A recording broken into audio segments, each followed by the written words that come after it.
SSC ও সমমান পরীক্ষার ফলাফলে সন্তুষ্ট নন এমন শিক্ষার্থীদের জন্য সুখবর দিয়েছে বাংলাদেশ আন্তঃশিক্ষা বোর্ড সমন্বয় কমিটি। ফল পুনঃনিরীক্ষণের আবেদন প্রক্রিয়া শুরু হচ্ছে আগামীকাল থেকেই। বোর্ডের বিজ্ঞপ্তি অনুযায়ী ফল পুনঃনিরীক্ষণের আবেদন শুরু হবে 11 আগস্ট থেকে, চলবে 17 আগস্ট পর্যন্ত। শিক্ষার্থীরা নিজ নিজ শিক্ষা বোর্ডের মাধ্যমে অনলাইনে এই আবেদন করতে পারবেন। আবেদনের জন্য প্রথমে যেতে হবে rescrutiny.edu.boardresults.gov.bda। সেখানে রোল ও রেজিস্ট্রেশন নম্বর দিয়ে ড্রপডাউন থেকে নিজের শিক্ষা বোর্ড বেছে নিয়ে সাবমিট করতে হবে। এরপর দিতে হবে মোবাইল নম্বর, যার পরে শিক্ষার্থীর বিষয়ভিত্তিক ফলাফল দেখা যাবে। এক বা একাধিক বিষয়ে পুনঃনিরীক্ষণ চাইলে সংশ্লিষ্ট বিষয় বেছে নিয়ে ফি পরিশোধ করতে হবে। প্রতিটি পত্রের জন্য ফি ধরা হয়েছে 150 টাকা।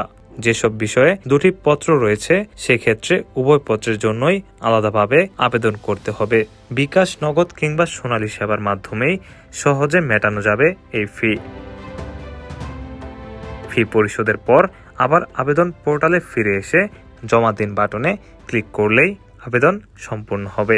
এরপর যদি আরও কোনো বিষয় যোগ করতে চান একই নিয়মে করা যাবে, তবে সেই ক্ষেত্রে নতুন করে মোবাইল নাম্বার দেওয়ার প্রয়োজন পড়বে না। তবে ফি পরিশোধের আগে মত পরিবর্তন করলে কোনো সমস্যা নেই। মুছে ফেলুন বাটনে ক্লিক করে নির্বাচিত বিষয় বাদ দিয়ে নতুন করে বিষয় বেছে নেওয়া যাবে, কিন্তু একবার ফি জমা দেওয়ার পর সেই বিষয় আর বাতিল করার সুযোগ থাকবে না। আর কোনো অবস্থাতেই ফেরত দেওয়া হবে না জমা দেওয়া ফি।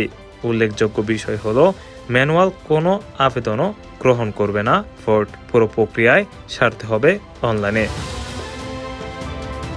পুনঃনিরীক্ষণের ফল প্রকাশিত হলে শিক্ষার্থীদের জানানো হবে SMS এর মাধ্যমে। আবেদনের সময় দেওয়া মোবাইল নম্বরেই আসবে সেই বার্তা। ATV USA news desk.